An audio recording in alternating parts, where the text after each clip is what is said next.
guys, today I am filming a review on the Dermacol Film Studio Makeup Cover. This is a Czechoslovakian foundation, I believe, and this has been getting a lot of hype here on YouTube and social media in general ever since Taylor from Taylor has reviewed this. I also believe that Tati reviewed this foundation on her channel as well. I paid about $13 for this foundation on eBay. You can also purchase it on Amazon as well. Just be careful and make sure that you are buying it from someone that has high reviews, because I guess even though this foundation is like hella affordable, people are actually starting to make fakes and selling those.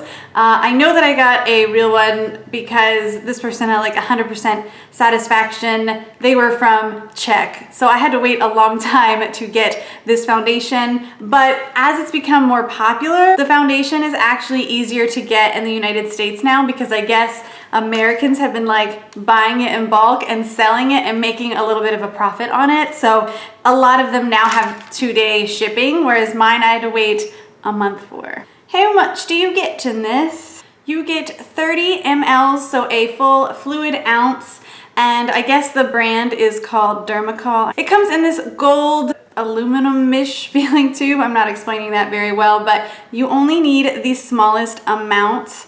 You will be able to see in the demo, I'm gonna do half screen of me talking and half screen of me applying the foundation. I thought I would try it a little bit different today so I could really talk to you guys and not waste your time. Anyway, the hefty claims of this foundation are that it is waterproof, hypoallergenic for all skin types, SPF 30, preservative-free with extreme coverage. And I would definitely say that this is a extreme full coverage foundation. I would say that it does compare in coverage to my Marc Jacobs Remarkable foundation, except this is a very thick foundation where that is a very thin, highly pigmented foundation. So it really just depends on what you like. I personally like the texture of this. I think that it goes on really nicely, and for some reason it bothers my skin less than the Marc Jacobs Remarkable. Like, I'll be wearing the Marc Jacobs Remarkable and sometimes I just want to like scratch my face, whereas this really doesn't bother me. It just kind of feels like a moisturizer, if that makes any sense. This does say that this has been clinically tested, extreme coverage, created as a first of its kind in Europe and one of the first in the world.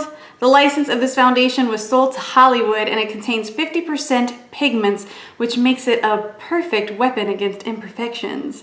It also says that even in thin layers, it provides full coverage, and it's a perfect corrector for under the eyes, post-surgical, bruising, tattoos, etc. You can use it on your entire face and your body. It's perfect for darkening or lightening skin tones. They also say that this is widely used as a professional makeup for both photo or film shoots, modeling, and for festive occasions. There are 13 shades of this foundation. I actually have the shade 207. Believe it or not, 207 is the second to lightest shade. The lightest shade is 208, which doesn't make any sense, but that's okay. I do think that this is an ideal match for my skin tone. It looks really good, but I will say one thing. I put this on and I feel like it kind of emphasizes my texture, where I will zoom you in because I know that I am probably being just perfected by the lighting in here. I'm actually sitting in natural lighting. I have switched my filming area, so I'm literally right in front of a window,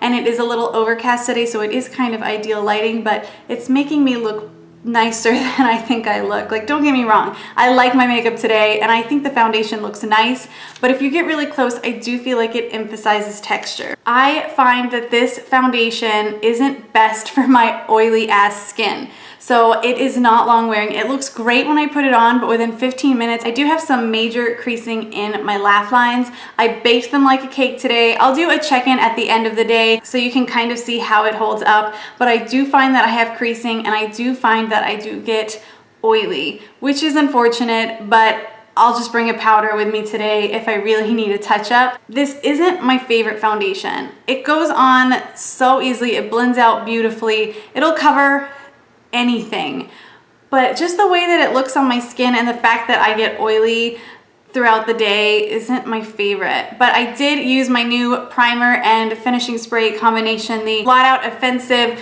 primer and my blue marble spray. So we'll see, maybe it'll hold up great today. It's my first time using that combo with wearing this particular foundation, but every other time I've worn this, I get some serious creasing and some serious oil. So I'm gonna go ahead and zoom you guys in so you can really see what my skin looks like. So I look really good on camera, in my opinion, today. I'm not gonna lie, but I just feel like my texture in real life is accentuated. I don't know if it's because the finish of the foundation is less matte than I'm used to. What do you guys think? Maybe it's all in my head. Maybe it's from my bathroom lighting that I think that.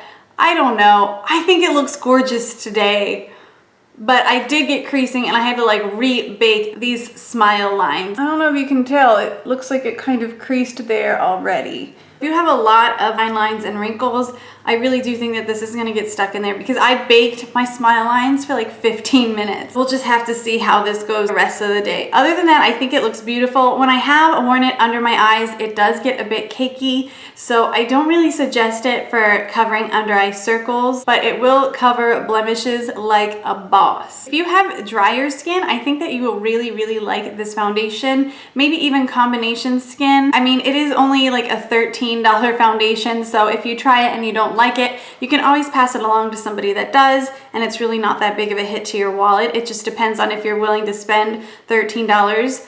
But a lot of people love this foundation. It just hasn't been the best for me. So we'll see how this goes today, and I will check in with you guys later. By the way, I have found that this applies the same whether you use a brush or a beauty blender. For some reason, I like a brush more, but today I applied it with my brand new Eco Tools blending sponge. You'll see it in the little video of the demonstration, or you already saw it.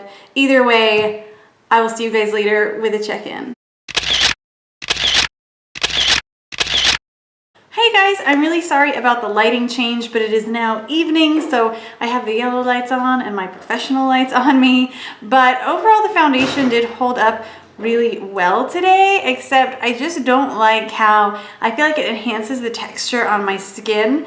That being said, it did get a little oily, but I was able to just blot the oil off with the paper towels that I was able to find in bathrooms because I didn't bring any powder. So I wouldn't say that it's overly dewy, but it's definitely not matte by any means. I have combination skin, so in certain areas it sat better on my skin than others where it got really shiny, but I just don't like how it sits on my skin. I will zoom you in so you can really see what it looks like. I have had this foundation on for about 10 hours, so it really doesn't look that bad considering, but I'm just gonna zoom you in. It definitely looks better in the viewfinder than I think it looks in person.